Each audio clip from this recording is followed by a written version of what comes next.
My name is Luke Carthy. I am an e-commerce consultant. True story, I very nearly went to Birmingham this morning, so this would have been an interesting show with absolutely no one there. But here I am, top drawer, first time here, and it looks amazing. It's a bit like The White Company, but portrayed. It's really swanky, so top job for everyone that's doing it. So, what am I talking about today? Screensavers. 10 easy and powerful tips for SEO and CRO. Now, SEO is a pretty obvious acronym. Lots of people have heard of it. But it's search engine optimization, effectively ranking as good as you can in Google. And secondly, CRO, which is probably slightly more important, arguably, which is conversion rate optimization. So essentially, making sure you convert as many as customers as possible on your e-commerce store. So as we'll talk through today, 10 of them.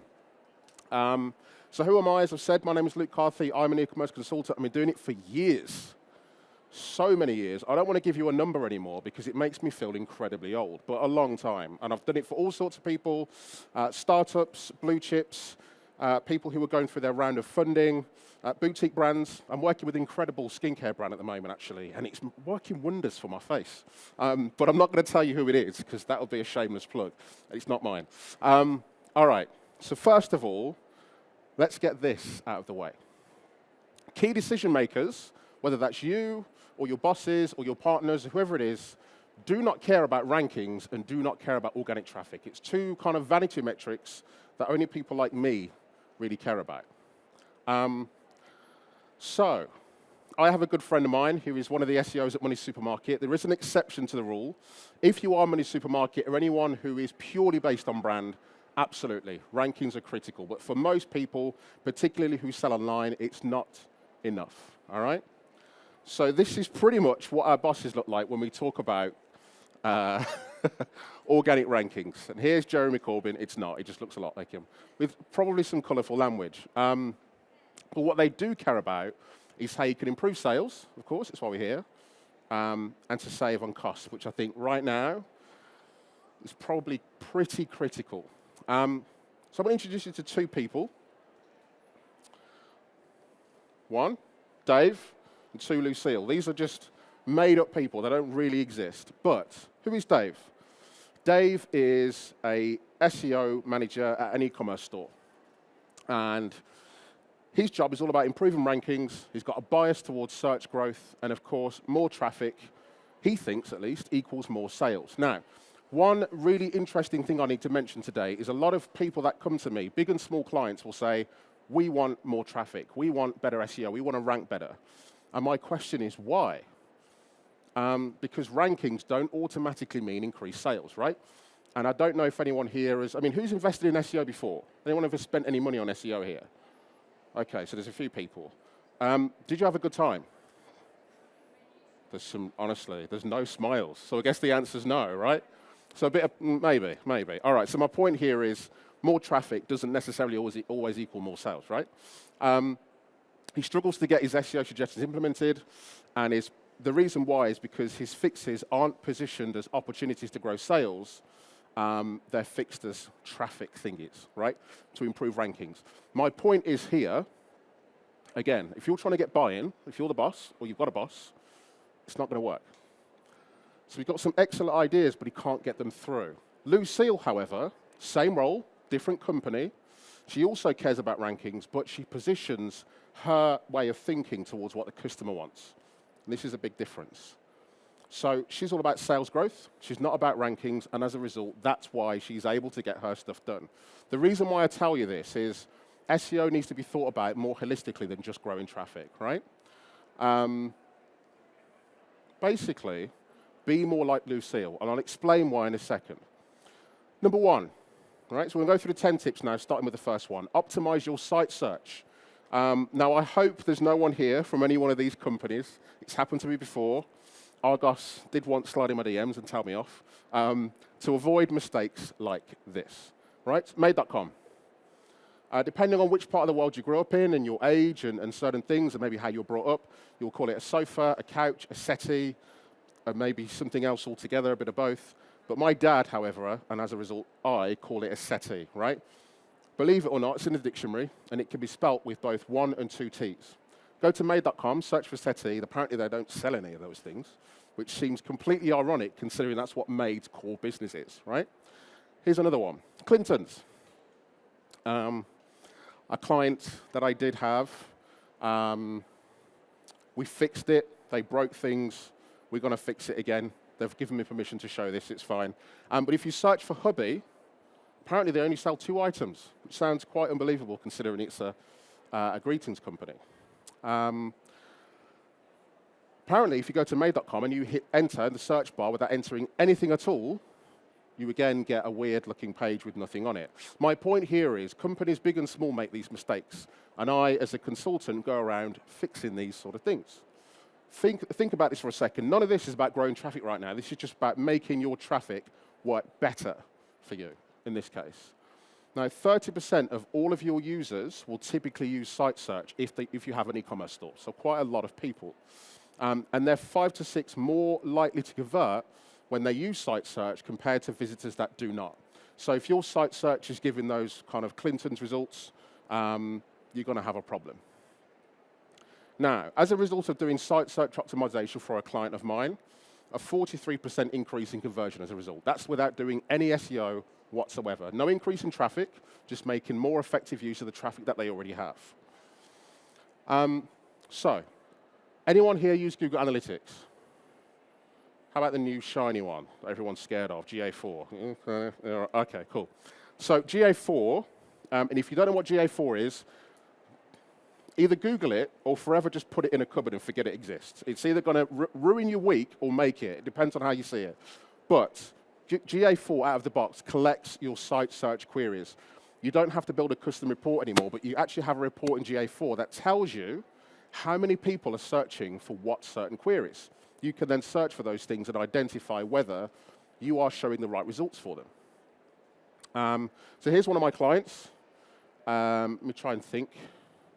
Okay, so they sell shampoo, conditioner, toiletries, that sort of stuff.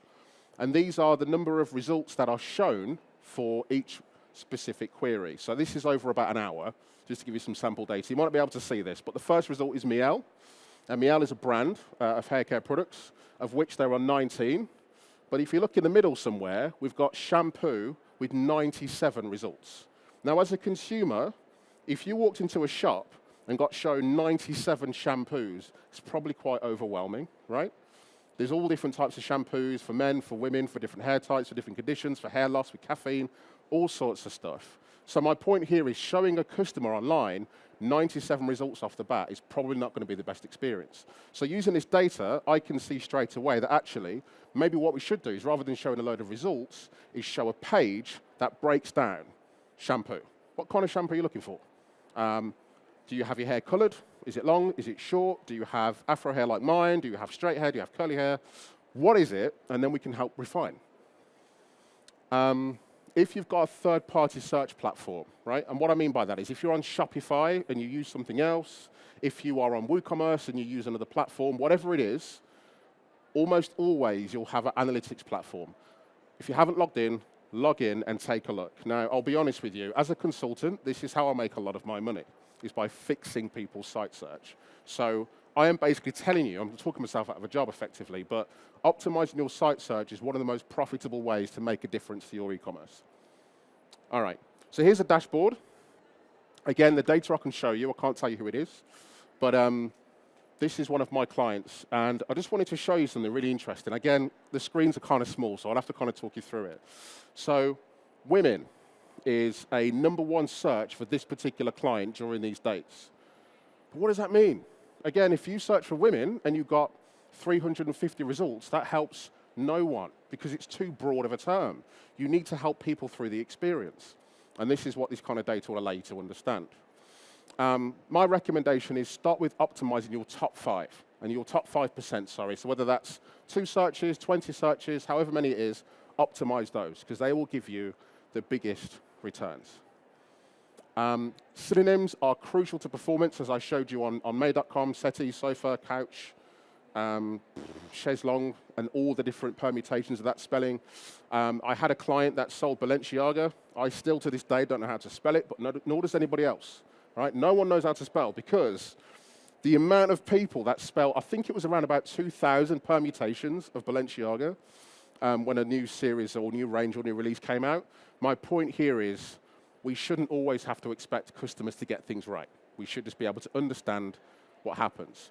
And as frustrating as that might be, that is literally Google, right? Like, no one can be bothered to type properly, but Google just knows what you want. I'm not saying we need to go and build Google, but we need to be able to build something that understands what our customers are looking for. All right. So, another example of how they should be fixing it. So here on the, I think this is your left, isn't it? Yeah, your left is hubby, and on my left is husband. Anyway, the point is it's a comparison. So hubby on one side, husband on the other. Now, hubby has two results, 54 for husband. And that is simply because Clintons haven't configured a synonym to connect both of those two queries together. It's as simple as that. They do that, especially at Father's Day or anniversaries or kind of Valentine's Day. It makes a big difference. But if they don't, which is what's happened here, it costs them money. And this is the reason why companies like Thoughtful and Moonpig are killing it, because Clintons get complacent, right? And that's what kills brands. All right. Build a really sexy faceted navigation for long tail gold. I'm going to try and explain this as best as I can. This is a cinnamon bud. It's not the actual size. It's $1, and this is really important. I'll come back to it in just a second. But we've either got to optimize it well or prevent search engines from accessing it altogether. Now, what do I mean by faceted navigation? I mean, not this. This is the wrong slide, but I will talk my way through it regardless. But what happens is, if you have faceted navigation indexable to search engines, it creates millions of bloat pages, and that really impacts the performance of your SEO, right? So in this particular tip, number 2, there is an SEO benefit, and there is a conversion benefit. Now, if anyone's kind of looking at me a bit perplexed, wants to have a conversation with me afterwards, I'm here for a while. I'm also open to any questions. So if you want to come and have a chat with me, then that's fine, and you can pick my brains on that topic there. But this is what I mean by faceted navigation. So over on, you'll see it everywhere, right? Clinton's, Asda, Asos, wherever it is, you'll see it. The problem is, each one of those options will generate a new URL, which is a complete waste of time in most cases for search engines. So this one category, birthday cards for Clintons, Google has 2,500 URLs for that one page. And that is because of faceted navigation. Clintons or Google should only really have one. To simplify it, should only really have one URL, but there's 2,500. So how does Google decide which is the best page? And this is where faceted navigation becomes a bit of a problem. So I've run a crawl, again, don't worry about the data, but I've run a crawl. This was on the Clintons website, and I identified, you can't see this, it's too small, almost 18,000 URLs for that same birthday card category. Google just gave up at 2,000 and thought, sod it, I'm not going to crawl anymore because they're all the same. So in most cases, what you need to do here is prevent your URLs from faceted navigation from being accessed altogether, right? You just want one URL for each category. And what that can do is just basically dramatically improve your SEO as a result of that. There are some exceptions. I'm not going to talk you through those today because I will bore you to tears, and it's not really part of this presentation, but that is a hard and fast rule in almost most of the cases. So how do you properly optimize faceted navigation? When I talk about optimize, I talk about generally for the user, right? So you as a consumer, what is it you want to see? Do you want it to be able to filter by price, typically by color, sorting options by, again, price or high to low or availability, granular choices depending on your vertical, so whether it's size, whether it's something a bit more specific, fit if it's jeans, for example, whether it's in stock or not, whether it's new in brand, and so on. These are really the only things that are of interest to Google, right? So size, range, color, finish, material. The reason why I say that, people, when we search for a pair of jeans, you might search for your size. You might search for your gender. You might search for the cut or the color, or whether there's rips or tears.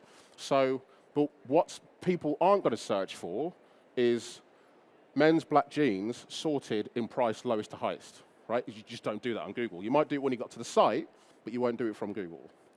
So I'm going to skip past some of this because it gets in detail. But if you are really interested in how this stuff works, there's a link here for you. And if anyone wants a copy of my slides, if you follow me on Twitter or go to my website, and I will fill out the form, and I will send you a copy of these slides if that's going to help you. But there's a great post here about faceted navigation. I'll be honest, it's pretty geeky, but if you work with an SEO agency at the moment, if you're interested in SEO, I recommend you read it. And it's better you have questions that someone can help you answer than be in the dark altogether. All right. Anyone else want to take a picture of that? Sorry, before I move on. Yeah. Yeah. Come on stage if you want. You can be a prop. It's fine.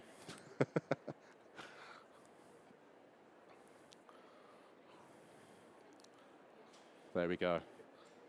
All right. I also have an e-commerce course where I talk about SEO in detail from end to end for e-commerce.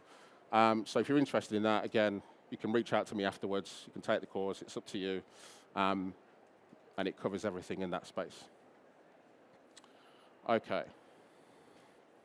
So number 3, this is a massive one, actually. Create your own discount code page.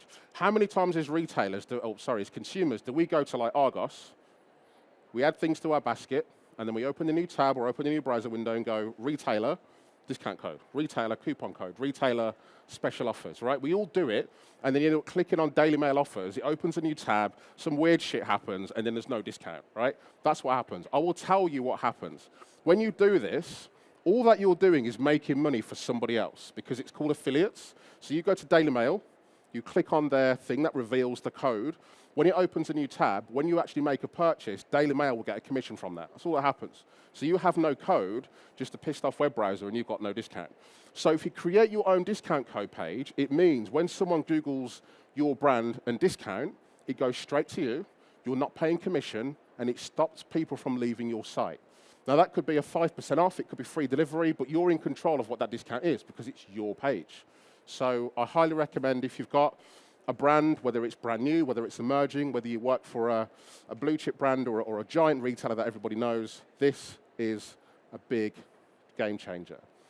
Number 4, enable your guest checkout, people. Honestly, this is so frustrating, right? I'm going to go back to Argos again. You can understand why they don't like me very much. But again, add things to your basket, get to the checkout. You're in a rush, you're on your phone, you're on your break. You're on your phone when you shouldn't be. You've remembered to order someone's birthday card. You've got 5 minutes. You get to the checkout, and then it asks you for your password. You're like, oh, I can't remember.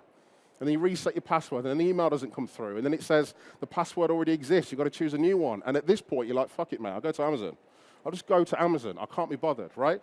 So if you enable guest checkout, it prevents your loss of traffic. It improves your conversion dramatically. So just switch it on. And the only reason why I'd say to not have it on is if there's a very specific reason why it has to be. So if you've got an age limitation, you've got to be 18 to buy something from you. If it's a complicated service like, say, energy, or it's a subscription where you need to kind of get a lot more data from people, cool, fine. There are exceptions. But in most cases, that will make a difference. All right. Argos. This is literally Argos, if you recognize it. There is no guest checkout. And I do not, to this day, understand why, if you're buying online, I understand the click and collect and all that sort of stuff, and you want to log in to get your points, or use your Argos points card. But for everybody else, they should just enable guest checkout, and they don't. True story, Asos, I'm a big fan of Asos, managed to halve its abandonment rate by removing any mention of creating an account from its checkout flow, right? Half its abandonment rate, because nobody wants to create an account. We do it all the time. It's like, it's horrible. Nobody wants to do that. Add your core global FAQs to all your product pages. And what do I mean by that? Let me show you an example. So this is a hair care retailer, FAQs, right? Everybody wants to know how much is delivery, maybe where you're based, what is your returns policy? The questions that your customers ask you all of the time, put them on your product pages because it saves people, 1, from having to leave the product page to get that information, or 2, not being able to find it and as a result not making a purchase from you altogether. So create a tab on your product page, add those FAQs in there, it makes a difference. Okay. Number 6, this one is a bit geeky, I'll be honest. So, but again, it's massively insightful, and it's a thing that I love to do for my clients as well. Custom tags. Now, does anyone here use Hotjar, Mouseflow? Okay, right, so let's have a tip 5.5, right? Get Hotjar or Mouseflow. What that is, it's the easiest way to explain it is it's like CCTV for your website. So it allows you to understand how your visitors are behaving, what they're clicking on, what they're not clicking on, and things that you've designed that might be being missed. So the point is, it allows you to visualize at scale how your users are browsing your site. The problem is, if anyone here has ever tried to scan through CCTV, it's painstaking, it takes forever, you have to watch hours of the stuff to get what you want. The beauty of custom tags is you can filter based on behavior. So whether it's a filter click, whether someone's added to basket, whether someone's logged in, logged out, clicked several times on the same thing, which we do when something doesn't work. All of those things you can filter and then isolate the specific problem that's giving you grief, right? So here, some custom tags. I've got a purchase complete, so I only want to look at visitors that have actually made a purchase. They've added something to the basket that's at least £19.48 in value. They've came from Google Ads, et cetera, et cetera. Pop-ups, right? I can see a lot. You're guilty. Have you done it before? Oh, did you? All right, go on. Go for it. Go for it. You could just have the slides, you know? It'd be so much easier for you. It's too much pressure, you know, trying to get there. I hear you. All right. Turn off the pop-ups. Please. Right, nobody wants them as consumers, but as businesses, we all think everybody else wants our crappy pop-ups. They don't. I can tell you that now. Whether they're your pop-ups or somebody else's, people don't want them. I'm going to show you an example here. This is Glossier. Does anyone here know Glossier, right? Right, they're awesome. Skincare, great. Is this going to work? Right. One pop-up, and then I hit accept. And then there's another one, and then I hit accept. And then it refreshes, and then there's 3 pop-ups, right? I've just landed on the site. I want to buy some stuff, right? But you're giving me 4 pop-ups to get through before I can just have a look around. That is the equivalent of walking through duty-free and people spritzing you with different perfumes, right? Nobody wants that. If you wanted it, you would ask for it.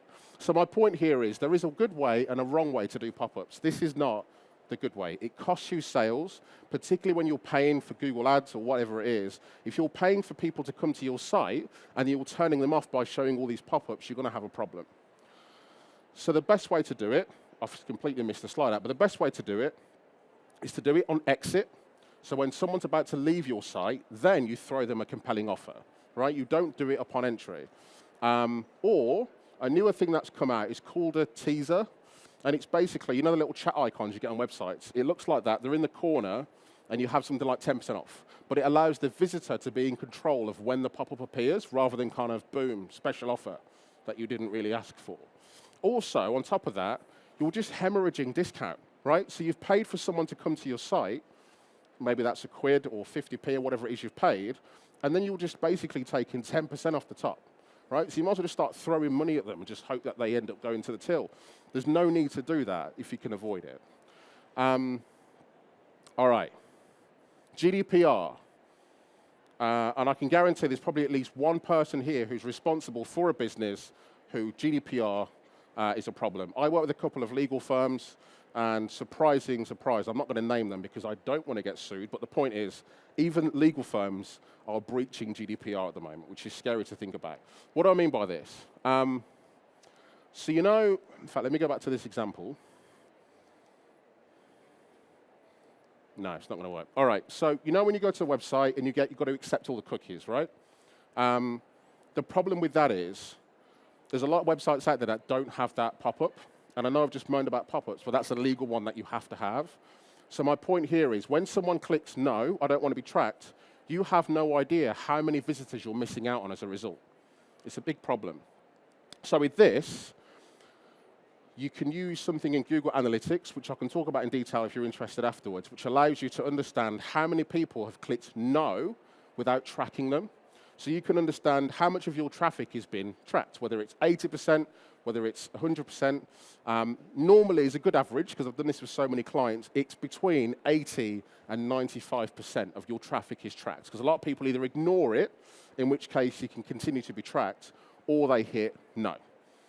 But the reason why I do it is because it's important for clients, or for me to understand for my clients, are we talking about 10% of your user base here, or are we talking about all of it? We need to understand. All right. Number 9, keep your category stocked. I know it sounds really simple, but I'm going to show you some really good examples. So in Google Analytics, again, another thing you can do is return the number of products that you have. This is a bit of work, but return the number of products that you have in every single one of your categories, right? So if you work with a big retailer, or if you are a big retailer, it's difficult to keep on top of hundreds of different categories. So the beauty is every time a category loads, Google Analytics can tell you how many products you have there, which is great because, again, shampoo, conditioner, probably a little bit too big. You need to create some subcategories, while there's some categories here that maybe are a bit thin. Like oils only has 12, which is not great. But if you've got any empty ones, you can identify them, you can delete them, redirect them, resolve them, whatever that is.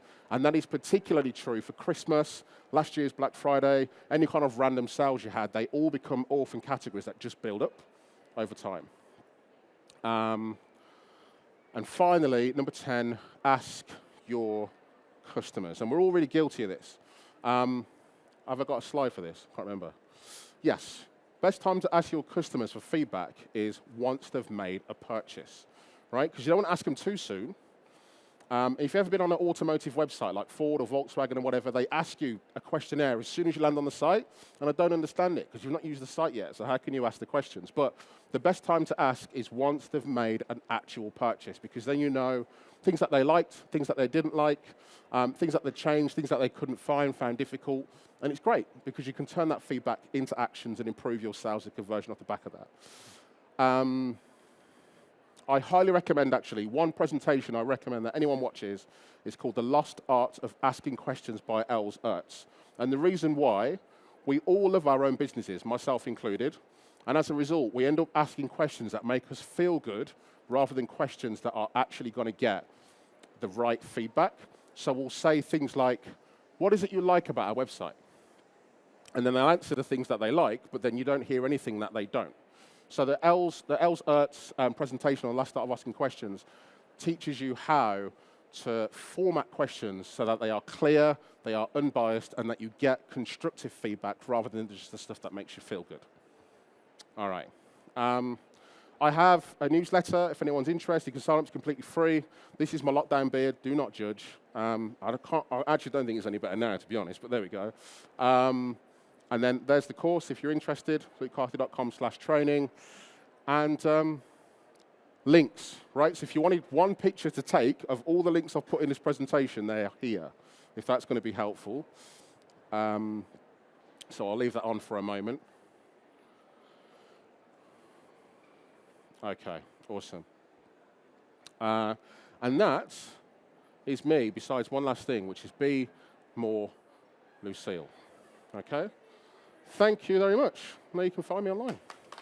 Cheers. Thank you.